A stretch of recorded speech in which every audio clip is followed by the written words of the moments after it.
Halo para pemilik KTP, ketemu lagi bersama gua Denis di sini yang punya KTP-nya. Nah, gua nggak sendiri di sini. Sebenarnya gua sendiri ya di rumah karena memang hari ini kita mau bahas tentang satu hal yang menarik.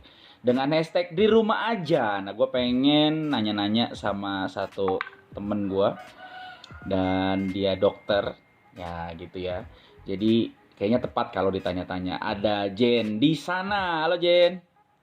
Halo Denis. Oke, nah ini Jane.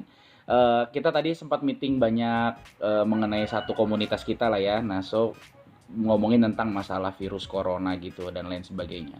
Sebenarnya gue pengen ngeliat atau gue pengen nanya sama lo mengenai sikap yang harusnya kita eh, ambil tuh. Karena gini, di sisi lain ada yang bilang bahwa ya tenang aja, nggak usah panik. Virus itu malah nyerang yang panik. Pada saat panik, kekebalan tubuh kurang, akhirnya malah kenapa-napa. Tapi yang sehat dalam arti nggak panik, dia nggak akan diserang. Gimana menurut lo? Menurut dokter? Ya, ya. Iya, benar banget sih sebenarnya ya. Jadi kalau panik itu memang nggak perlu, ya kan? Panik, takut tuh nggak perlu karena selain daya tahan tubuh kita turun, kalau kita panik biasanya kita jadi irasional ya, mengambil tindakan-tindakan yang mungkin nggak perlu seperti kalau kita lihat banyak orang yang panic buying atau beli sembako banyak-banyak kayak gitu kan, Hmm. atau misalkan tiba-tiba mandinya pakai alkohol itu kan sebenarnya nggak perlu banget ya nggak sih? Nah, Mabok cuman dong. ada kata lain mungkin mabok ya, padahal alkohol lagi mahal dan susah banget ya kan. Gitu. Mungkin ada kata lain selain panik yang lebih tepat, tapi kita waspada kali ya. Kita waspada apa sih yang terjadi di sekeliling kita dan kita tuh mesti ngapain. Mungkin gitu kali ya Den ya, yang lebih tepat ya. Oke, berarti waspada. Nah, sebenarnya langkah yang diambil itu apakah langkah yang benar apa enggak sih? Karena gini, eh jadi di sisi lain pemerintah kan bilang, waktu itu sempet gue kalau nggak salah denger nih, ada yang ditangkap gara-gara isu atau nyebar isu hal-hal yang gak beres lah gitu ya. Jadi bermasalah. Nah, sekarang dengan santainya orang juga jalan-jalan dan bahkan keluar makan dan lain sebagainya ya. Bahkan gue harus jujur sih, gue juga kemarin sempat bandel keluar dengan ada rasa panik sedikit. Wah, gue takutnya kenapa-napa gitu. Tapi sebenarnya sikap yang diambil I see. itu harusnya lebih gimana sih? Apa misal gini, yang gue denger kan isunya adalah jangan jarak 2 meter, nggak boleh kena batuk, jangan pegang muka, atau misalnya pegang barang langsung pakai sanitizer kayak gitu-gitu kan. Nah, sebenarnya bentuk penularan itu gimana sih dilihat dari medis tuh gimana sih sebenarnya? Apa itu bener atau enggak gitu? Oh ya, oke. Jadi memang kalau secara medis, ini sebelumnya kita lagi bicarain satu penyakit yang baru banget nih, Hmm, yang dikasih nama kan COVID-19 ya, iya. atau Coronavirus Disease 19, karena ditemuinnya di tahun 2019 gitu. Hmm. Dan penyebabnya itu dikasih nama SARS-CoV-2, ya, jadi Severe Acute Respiratory Syndrome Coronavirus 2. Jadi mungkin selama ini orang dengernya tuh corona itu apa sih? Itu seperti satu golongan atau satu famili dari virus gitu kan. Ada Hmm. namanya nanti coronavirus, ada virus Epstein-Barr virus dan sebagainya, itu nama golongannya seperti itu ya. Jadi coronavirus itu sendiri banyak. Dan yang Hmm. selama ini sudah ditemukan, coronavirus itu menyebabkan penyakit pernapasan. Nah, yang Oh. parah dulu pertama pernah ada itu kalau teman-teman ingat sekitar tahun 2003 itu namanya SARS, ya Hmm. kan? Jadi Hmm. itu dikasih nama SARS-CoV-1. Nah, Hmm. SARS Severe Acute Respiratory Syndrome. Jadi sindrom pernapasan akut yang sakit yang mirip tapi ternyata dari virus SARS.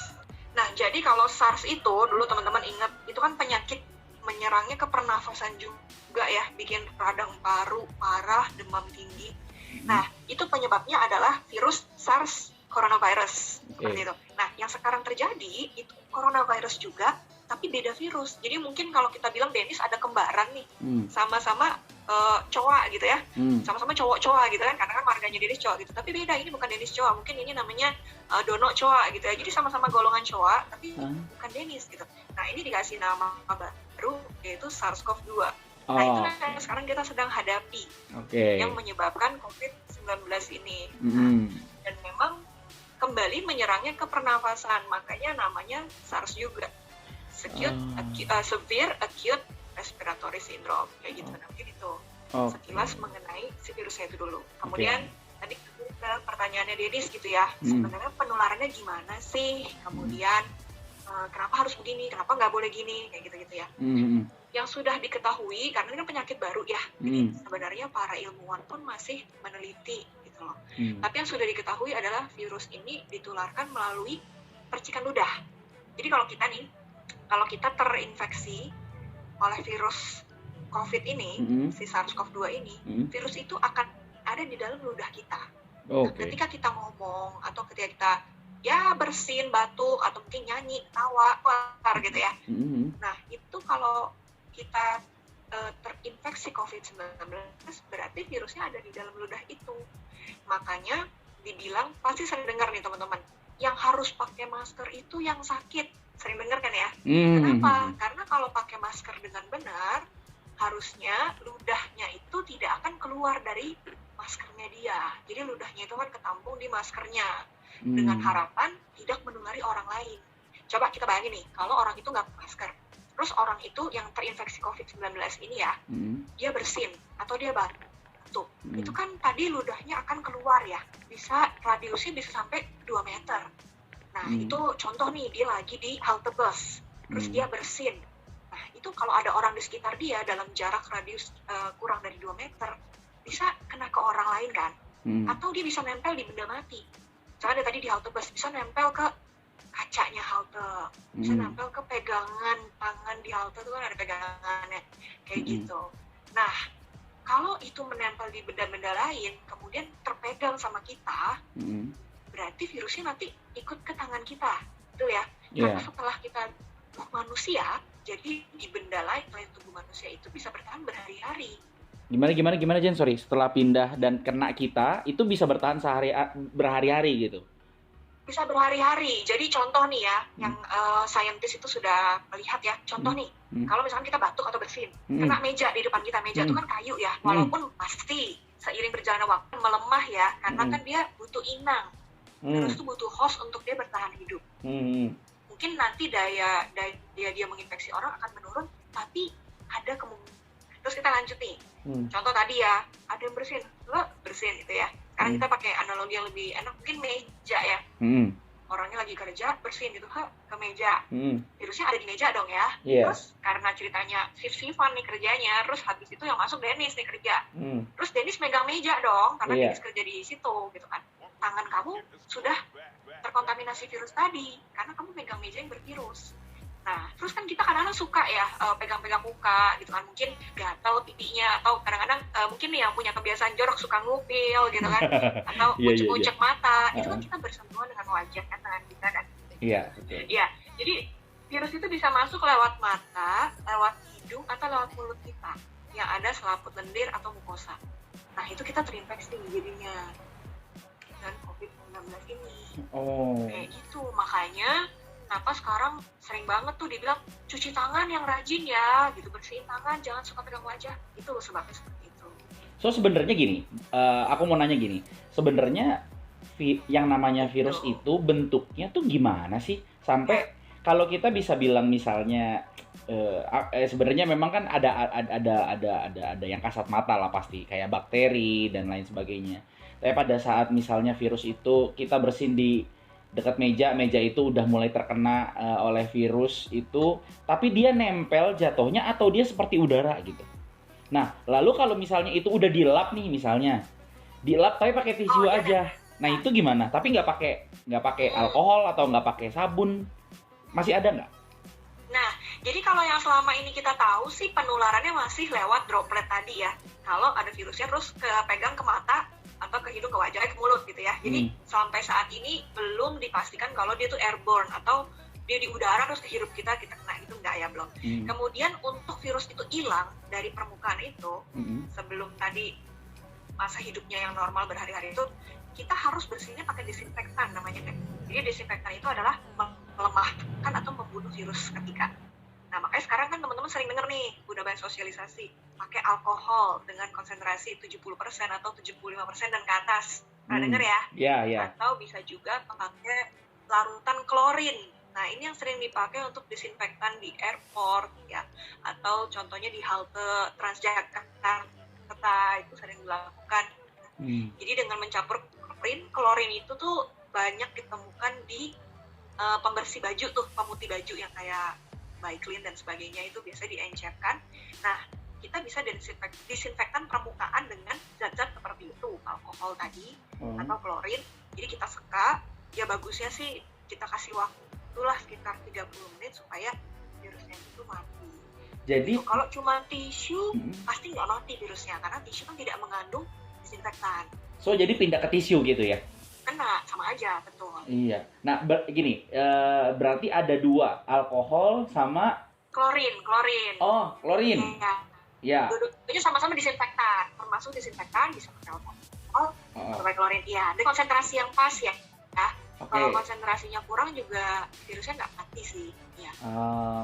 Oke. Berarti itu salah satunya. Tapi kalau misalnya udah, gini, orang yang terjangkit ada gejalanya apa enggak sih? Karena beberapa kasus aku dengar tuh nggak ada gejalanya, tiba-tiba lewat aja, terus ternyata udah tertular gitu. So sebenarnya ini hal yang menarik, bener banget tuh Den, bener banget. Jadi spektrum klinisnya, jadi gejalanya itu variatif banget. Yang Dennis bilang tuh bener banget. Kan orang selama ini mikirnya, yang sakit tuh paling yang demam tinggi gitu kan ya Den ya. Iya, namanya sakit kan ada gejalanya nih gitu kan. Jadi kalau kita lihat kayak dulu SARS itu kan demam tinggi ya, ya. Memang dia gejalanya itu mirip pilek batuk. Makanya kadang-kadang orang suka bilang paling pilek doang kayak gitu ya. Nah, gejalanya itu yang paling sering adalah hidung tuh berat, sumbat. Dan pada saintis sih mendata kebanyakan pileknya itu pilek kering, jadi bukan yang pilek meler-meler gitu, bukan ya. Ya, oke. Jadi gejalanya bisa seperti pilek, tapi pileknya paling umumnya itu dia tidak ada ingusnya atau kering gitu ya kita bilang. Terus dia juga batuk kering, jadi sakit tenggorokan, kemudian batuk-batuk tanpa lendir ya. Kemudian bisa demam, bisa enggak. Yang parah tuh bisa sampai demam tinggi. Nah, kemudian kalau yang lebih parah lagi biasanya dia akan membuat radang paru-paru. Jadi paru-paru kita itu akan terisi cairan, susah nafas, sesak. Nah, itu gejalanya. Tetapi ternyata ditemukan juga hampir 1/5 kasus, jadi sekitar 19 itu tidak bergejala. Jadi kayak kita gini sekarang nih Den, kita kayaknya sehat ya, nggak merasa gejala apa-apa ya, nggak pilek, nggak bersin-bersin, nggak batuk, demam juga enggak. Tapi ternyata tuh terinfeksi, itu ada juga 1/5 kasus. Nah, inilah yang justru menjadi satu kecolongan gitu. Banyak, kita nyebutnya suka bilangnya karier, pembawa. Jadi banyak karier itu merasa, saya nggak sakit kok, padahal sebenarnya dia tuh COVID-19 positif, kayak gitu. Wah, oke. Kalau misalnya kayak begitu, itu dia yang membuat sampai akhirnya pemerintah atau negara-negara lain bilang bahwa udah di rumah aja supaya meminimalisir atau apa sih? Ini begini ya, kan kemarin ini saya juga sempat bandel lah ya, dalam arti ya udah keluar aja lah, atau juga aman. Tapi sembari itu saya berpikirnya gini, semua disuruh di rumah, tapi pemerintah nggak ngerjain apa-apa. Tuh ngapain ya, di rumah kan bosan gitu. Terus kerjaan juga semua banyak yang ngeluh lah, baik juga dari resto, penurunan, terus juga dari kantor yang shiftnya jadi cuma satu. Wah, banyak banget lah dampaknya ke semua. Tapi balik lagi, disuruh di rumah kan itu kalau dilihat dari latar belakangnya berarti kan memperkecil resiko terjangkit atau penularan. Tetapi iya gitu ya. Nah, tetapi yang harus dilakukan ke depannya apa nih kalau cuma dirumahin doang gitu loh. Nah, itu gimana dari pihak dokter nih? Jadi pertanyaannya adalah, kan kita tahu dari latar belakang itu bahwa bisa tertular dengan mudah. Yang kedua, pemerintah suruh di rumah supaya nggak tertular dengan poin yang pertama. So, kalau misalnya kayak begitu, penanganannya apa kalau cuma dirumahin? Apakah misalnya nih, kalau lo di rumah nggak kerja apa-apa, itu virus mati? Nah, atau apa gitu? I see. Oke, gua ngerti pertanyaannya. Jadi virus itu, mungkin ini kita bahas agak lebih jauh ya, supaya teman-teman ngerti. Virus itu adalah salah satu jenis kuman yang sifatnya tuh self-limiting. Self-limiting, jadi dia punya limit waktu nih. Nah, coronavirus ini ditemukan limit waktu hidupnya dia 14 hari dalam tubuh manusia. Jadi setelah dia 14 hari dia akan mati dengan sendirinya. Gitu ya untuk COVID-19 ini. Oh, ini tunggu. Jadi Ini aku baru tahu. sebenarnya kalau orang suka bilang obatnya apa ya? Iya. Nggak ada. Oh, ini berarti antara Iya, virusnya mati jadi atau orangnya mati, jadi gitu nggak? ada, iya. Iya, kata jeleknya gitu ya, kata jeleknya gitu, betul. Oh, Nah, jadi kalau virus ini, dia sudah diteliti, yang sampai saat ini kita tahu ya, hmm. dia hanya akan bertahan 14. Kalau diliburin berapa lama? 14 hari. Kenapa 14 hari? Karena virus itu ternyata bisa mati di waktu 14 hari, betul ya? Oke. Ya, karena 14 hari itu. Nah, apa yang harus kita lakukan ya? Pastinya kalau kita terkena ya, pasti kita harus menjaga gimana kita melawan virus itu tadi kan. Makanya kalau yang gejalanya ringan, kayak kita cuma ngerasa seperti pilek atau batuk, itu sebenarnya kita bisa di rumah aja, nggak harus dirawat di rumah sakit, betul ya. Yang harus kita jaga ya tetap aja kita jaga makanan kita bergizi, ya kan, asupan kita supaya kita tetap melawan virusnya gitu loh, tubuh kita kuat.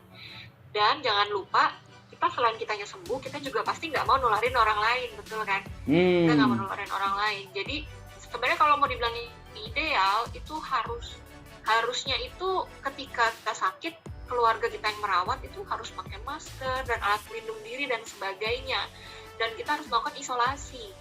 Jadi alat makan kita tuh sebisa mungkin dipisah dengan orang lain, kemudian kita benar-benar tidur di kamar terpisah sama orang satu rumah kita ya. Terus kita juga benar-benar minimalkan kontak dengan mereka, kalau bisa jaga jarak tuh. Kalau mau ngomong gitu ya sama misalkan ibu kita yang rawat kita, ambillah jarak sekitar 2 meter atau lebih. Kenapa kita suka pakai patokan 2 meter? Ya kita mengira-ngira ludah atau droplet itu tidak, tapi lebih baik lagi kalau pakai masker kayak gitu. Kemudian ya harus di rumah terus sampai kita benar-benar dinyatakan sudah sembuh, supaya kita tidak menularkan ke orang lain di luar rumah kita kayak gitu. Kapan kita harus nyari dokter, kita harus nyari rumah sakit. Di rumah sakit itu kalau kita udah nggak tahan banget dan kena radang paru-paru tadi, kita sampai sesek banget napasnya, itu kan perlu bantuan ya dari rumah sakit. Mungkin kita mau makan juga udah susah, harus diinfus. Terus kalau bertambah parah, mungkin perlu alat bantu napas. Nah, itu baru mereka yang perlu untuk mendapatkan perawatan di rumah sakit. Oke. Itu sebabnya kenapa rame banget nih, social distancing rame banget nih, hashtag agar di rumah aja, supaya gitu. Karena kita nggak pernah tahu nih, mungkin ya kita yang merasa diri sehat kayak sekarang, mungkin kita itu terinfeksi, kita nggak tahu juga ya nggak? Betul. Dengan kita di rumah aja, kalau kita udah kena, kita nggak nularin orang lain. Atau kalau kita belum kena, kita meminimalkan resiko kita kena penyakit ini dari orang lain, kayak gitu. Oke. Nah, sekarang gini, ini mungkin pertanyaan yang terakhir sebelum closing ya. Kalau misalnya ternyata sudah ada yang meninggal atau korban dari virus tersebut, nah itu virusnya misalnya gini ya, kita pegang mayatnya bisa kena virusnya nggak? Atau sebenarnya enggak? Semacam kayak apa ya, yang mayatnya tuh bener harus dibakar lah. Kalau di film-film tuh kayak film Resident Evil tuh nggak yang, wah ini mayatnya virusnya udah nyebar kemana-mana, atau yang kayak gimana gitu. Sebenarnya separah itu nggak sih? Sampai akhirnya orang tuh terlalu takut dengan, wah ini keluarga ini udah kena ini nih, jadi akhirnya dikucilin lah dan lain sebagainya. Nah, terus sebenarnya gimana sih itu bergerak? Sedangkan kalau tadi awalnya bilang dari keludah, orang meninggal kan udah nggak beludah nih. Nah itu gimana? Oke, pertanyaan bagus banget sih ya.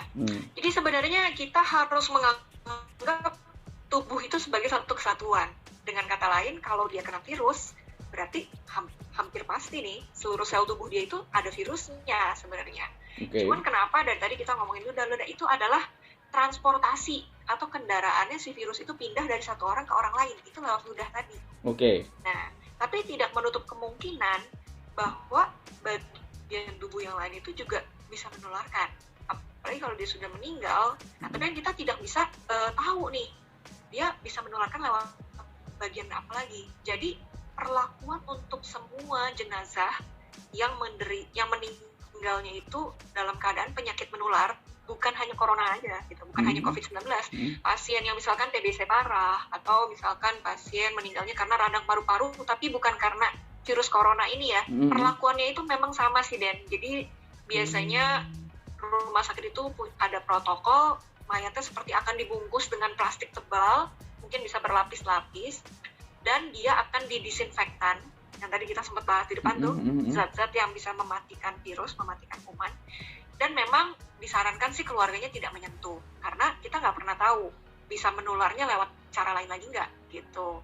Jadi mungkin terdengar agak sadis ya, kok meninggal tapi keluarganya nggak boleh megang gitu ya, nggak boleh deket-deket, harus ngeliatnya dari jarak jauh. Tapi ya itu sih sebenarnya dilakukan untuk kebaikan bersama, supaya virus yang sudah ada di tubuh jenazah orang tersebut itu tidak menularkan ke orang lain. Ya mungkin cara yang paling ekstrimnya dibakar, karena kalau dibakar kan virusnya pasti mati ya. I see. Gitu. Mungkin ada nggak pesan-pesan nih dari Dr. Jen untuk semua para pendengar KTP atau pemilik KTP yang mungkin masih bandel atau yang mungkin terlalu takut? Nah, boleh kasih untuk yang terlalu takut bisa jadi ditenangin dengan bijaksana dan ketenangan yang oke, tapi juga yang terlalu ceroboh juga harusnya sedikit diberikan pengertian atau ketakutan yang harusnya jangan sampai akhirnya bagaimana? Coba ya? Iya, okay. Coba silakan. Oke, teman-teman KTP, teman-teman KTP, semoga semuanya ini dalam kondisi yang sehat ya. Dan kita tentunya mau tetap sehat ya, tetap bugar. Kita nggak perlu panik ya, nggak perlu takut berlebihan sampai nggak bisa tidur, sampai mau keluar kamar aja takut, itu nggak usah sih. Cuman yang penting keep in mind adalah kita tuh bisa loh menghindar dari terkena virus ini, dan kita juga bisa melindungi orang-orang di sekitar kita untuk tidak terkena virus. Caranya gimana? Kita sama-sama lawan si virus ini dengan di rumah aja, dengan membatasi kontak sosial. Karena virus ini dia tidak akan bisa loncat sendiri ke badan orang lain tanpa perantara ludah-ludah orang sakit tadi itu, ya. Jadi tetap aja di rumah. Banyak banget kegiatan menarik yang kalian tuh bisa lakukan di rumah loh sebenarnya. Kalau kalian kangen sama teman kalian, kalian bisa video call atau bisa dengan aplikasi seperti Zoom dan sebagainya. Ya mungkin aktivitas olahraga kalian bisa lakuin tetap di rumah ya. Sekarang banyak banget fitness center yang bikin live streaming kelas-kelasnya. Kemudian kalian bisa juga melakukan berbagai hal lain ya. Baca-baca buku, banyak banget museum, banyak banget juga konser yang sudah online, sampai tetap jaga daya tahan tubuh kalian. Kalau daya tahan tubuh kita bagus, teman-teman nggak usah takut, manusia itu sudah diciptakan dengan sistem kekebalan yang sanggup melawan kuman sebenarnya. Ya, jadi daripada kalian takut, mendingan kalian makan makanan yang bergizi, tetap olahraga, ya tidur yang cukup minimal 7 jam sehari. Kalaupun nanti kita terkena virus, semoga kita bisa lawan virus itu dan akhirnya sembuh dengan sendirinya setelah 14 hari. Nah, sementara buat teman-teman juga jangan lupa, kita hidup tuh nggak sendiri loh di dunia ini, ya. Jangan sampai banget kita tuh nularin ke orang lain, teman-teman. Atau jangan sampai juga karena kita bosen doang gitu ya, dan kita merasa, kita bakal sembuh, tapi kita keluar, dan akhirnya kita tuh dimanfaatin loh sama si virus itu, untuk mereka itu menginfeksi orang lain. Coba teman-teman bayangin, nggak mau kan hidup kita tuh dipakai sama virus untuk menginfeksi orang lain, dan akhirnya nanti orang lain ada yang sampai meninggal, orang lain sampai kehilangan pekerjaan karena sakit parah dan harus dirawat lama di rumah sakit. Dan amit-amit kalau negara kita tuh nanti sampai lumpuh kayak sekarang kita lihat Italia, pasti teman-teman nggak mau kan? Teman-teman sadar nggak sih kalau itu yang terjadi di negara kita, bukan hanya nanti kita susah hangout keluar loh, mungkin nanti kita bisa gaji kita turun, terus kita bisa kena PHK, teman-teman yang dulu kita main bareng-bareng malah jadi sakit, keluarganya juga ikut sakit, orang-orang tersayang kita mungkin bisa sakit, bahkan amit-amit kalau parah sakitnya bisa meninggal. Kita nggak mau kan itu terjadi. Nah, yuk kita sama-sama jaga kesehatan diri masing-masing. Jangan lupa perilaku hidup yang bersih, rajinlah cuci tangan pakai sabun ya teman-teman, semenit aja, dan cucilah tangan kalian, seluruh area kalian tuh digosok dengan sabun, dibilas. Dan ingat sekali lagi, sebisa mungkin di rumah aja, nggak usah kemana-mana, Ya. lakukan aktivitas yang bermanfaat di rumah aja. Ya mungkin itu pesannya. Sorry nih, jadi agak panjang ya, terlalu bersemangat kayak gitu. Enggak lah, nggak apa-apa. Tapi thank you banget nih Dokter Jen ya, udah bantu, maksudnya udah memberikan informasi yang penting buat pemilik KTP semua. Nah, mungkin sedikit saya mau bertanya untuk memastikan, berarti virus ini 17 hari akan mati.